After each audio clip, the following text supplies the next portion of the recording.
Bonjour à tous et bienvenue sur la chaîne Foncière Orion. Aujourd'hui, on se retrouve sur une vidéo terrain et je vais vous présenter un immeuble ultra rentable qui nous a été présenté par un agent immobilier en off-market. Donc, c'est un immeuble avec beaucoup de travaux. On va venir rénover 3 appartements sur 4. On a un local commercial au rez-de-chaussée qui était inoccupé depuis de nombreuses années. Donc, je vous invite à suivre cette vidéo et on parle des chiffres à la fin.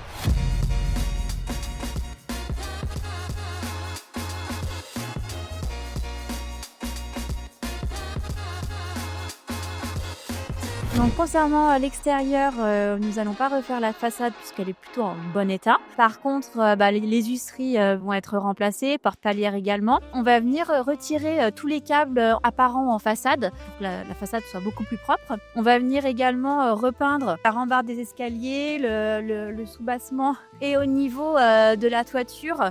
On va faire une petite révision et un démoussage. Du coup, sur cet immeuble, on voulait aménager le local commercial en habitation et on a eu le sujet qu'en fait, on est en zone inondable, donc la zone n'est pas très loin. Le PPRI indique qu'on ne peut pas aménager un local commercial en habitation si on est en zone inondable. Et en fait, grâce à ces escaliers, donc on a eu quelques centimètres de hauteur, je crois qu'on était autour des 90 cm. On a pu donc montrer à l'urbanisme qu'on était au-delà du seuil de la zone inondable et on peut aménager le local en appartement de type T3. Alors, je vous laisse entrer. Donc là, on était sur un local commercial vacant depuis une dizaine d'années. Nous, aujourd'hui, on a eu l'accord de transformer le local commercial en habitation. Donc, on va le transformer en T3. Il y a une superficie de 60 mètres carrés. Donc, on va pouvoir créer très facilement 2 chambres. On aura une première chambre ici, qui fera à peu près 10 mètres carrés. Dans la cuisine actuelle, ça sera une deuxième chambre un tout petit peu plus petite que la première. On avait pour objectif de créer en fait 2 chambres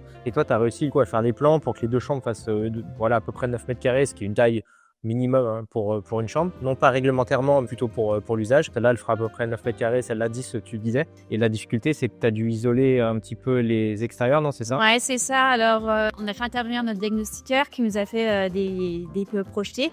Et donc, pour obtenir une note D, on va devoir isoler tous les murs qui donnent côté extérieur. Donc les murs de ce côté-là et de ce côté-là également, puisqu'il donne sur un immeuble qui est vacant. Enfin, c'est considéré comme une zone non chauffée. Ça nous pénalise dans la note du DPE, donc on va devoir isoler cette partie-là également. Ouais, ça c'est intéressant quand vous visitez un immeuble, du coup vérifiez bien en fait s'il est mitoyen ou s'il ne l'est pas. Là en l'occurrence ici il n'y a pas de mitoyenneté, on donne directement sur l'extérieur.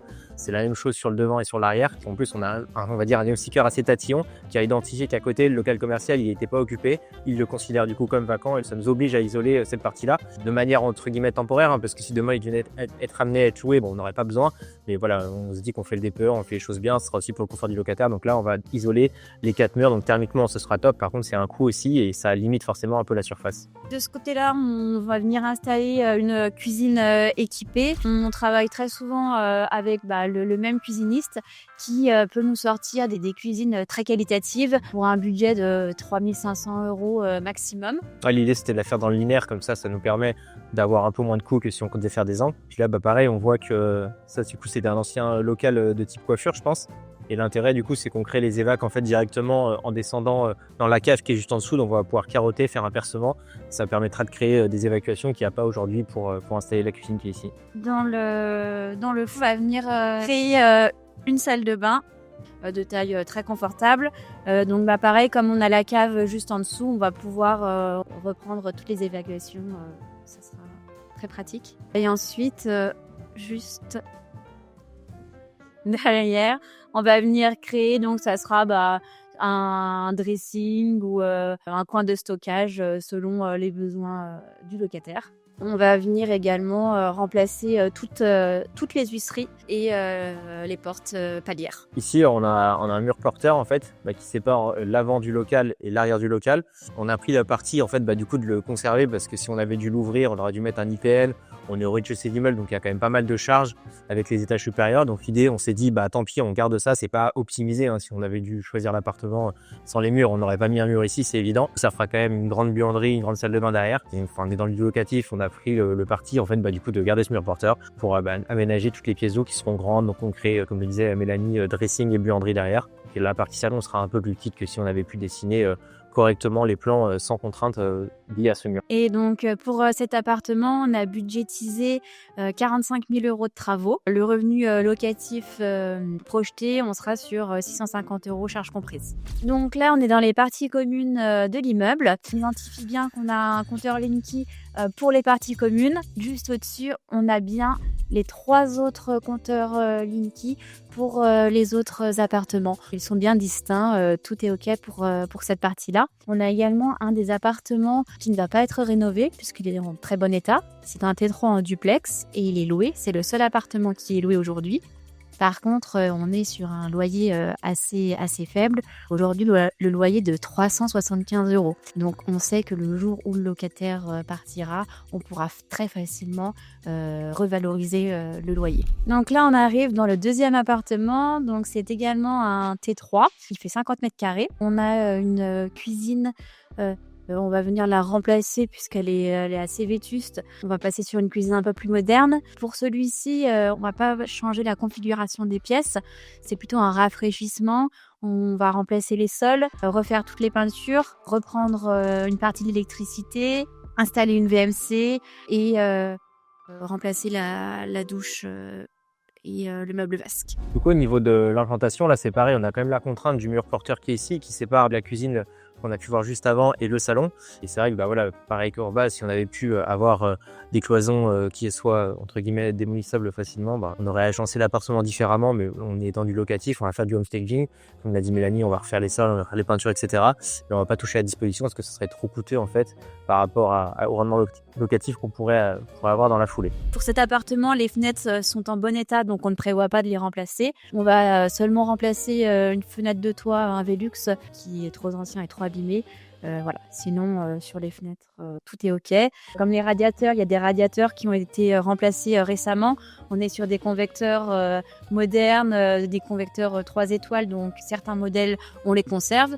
On a d'autres qui sont plus anciens et qu'on va passer sur des nouveaux. Généralement, ce style d'appartement, on n'aime pas trop en fait parce qu'on est à la fois dans quelque chose de plutôt rénové, mais pas au standing de ce que peut faire la foncière. Et généralement, du coup, c'est pricé un peu haut en fait parce que le vendeur, il se dit en fait, c'est un appartement que je vends en bon état, ce qui est plutôt correct parce que quelqu'un pourrait y habiter. Mais nous, voilà, vu qu'on veut faire des travaux, généralement, on est moins 10 ans sur ce type d'appartement. L'avantage qu'il y a ici, c'est qu'on achète l'immeuble en monopropriété, qu'il a été très bien estimé par l'agent immobilier. On peut se permettre de travailler dans ce type de produit-là. Et généralement, en fait, nous, on est plutôt soit dans des appartements qui sont neufs, clés en main dans nos standings, ou des appartements vraiment vétustes à rénover entièrement. Mais l'entre-deux, il est difficile à trouver. Là, en l'occurrence, on le trouve.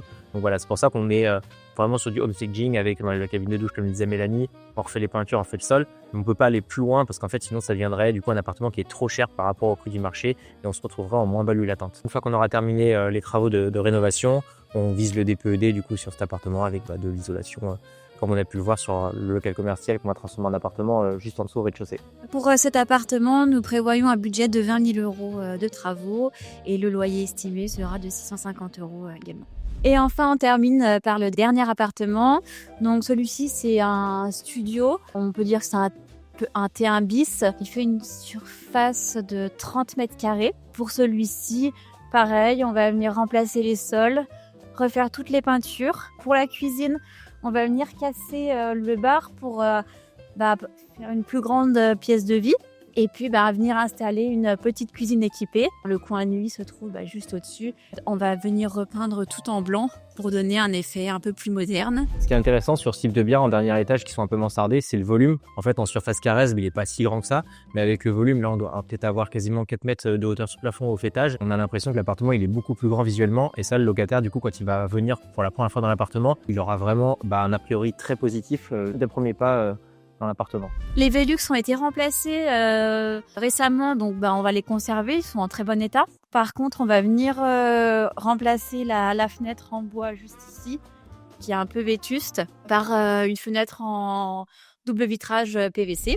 Donc là, dans la petite salle de bain du studio, on va la refaire intégralement, donc le sol, la faïence, les cabinets de douche, on l'a fait sauter, on met des receveurs avec une paroi fixe, un meuble vasque et puis du coup on va évidemment changer les toilettes. Le cumulus, on va le conserver, il n'est pas si vieux que ça, donc on va reprendre l'alimentation. Au moment de la mise en service entre guillemets électrique de l'appartement, on verra s'il n'est pas dévoré par le calcaire et qu'il est vraiment utilisable. Au niveau de la salle de bain également, on va installer donc VMC. Les VMC, on va en mettre dans tout l'immeuble, donc dans toutes les pièces d'eau, à savoir cuisine, salle de bain, PVC. Donc pour cet appartement, nous budgétisons 20 000 € de travaux et le loyer envisagé sera de 450 € charges comprises. Donc là, du coup, on se retrouve sur l'arrière du bâtiment, donc il est traversant. Et ici, c'est le T3 qui est en très bon état, en duplex, entièrement loué. On peut voir qu'ils ont mis des volets roulants, donc ça, c'est plutôt gage de qualité, parce que c'est quand même des choses qui coûtent un petit peu d'argent. Ce T3-là, comme l'a dit Mélanie, il est vraiment sous-évalué. Et on sait qu'au turnover du locataire, on va pouvoir quasiment multiplier la valeur locative par 2, ce qui est vraiment un gage de rentabilité supplémentaire sur le bien. Pour parler un petit peu chiffre, là, du coup, sur ce bien, on l'a acheté 162 000 €, donc c'est plutôt un bon prix, parce que comme on l'a vu, il y a 2 T3. L'idée, c'est de faire à peu près 95 000 € de travaux, quand on cumule les travaux dans les 3 appartements qu'on va entièrement refaire ou rénover. Il fait un prix de revient avec les frais de notaire à 8%, autour des 270 000 €, ce qui est un bon prix, parce qu'il y a quand même 4 lots, donc ça fait 67 000 € par lot, donc sachant que c'est pas mal de T3, c'est plutôt un très bon prix. En termes de revenus locatifs, on va être sur quelque chose autour des 25 000 € de revenus annuels, donc on n'est pas très loin d'une rentabilité à 10% brut, ce qui est une très bonne rentabilité dans le secteur, donc ça veut dire qu'on a une grosse plus-value latente. C'est pour ça aussi qu'on est capable et qu'on a envie de faire autant de travaux.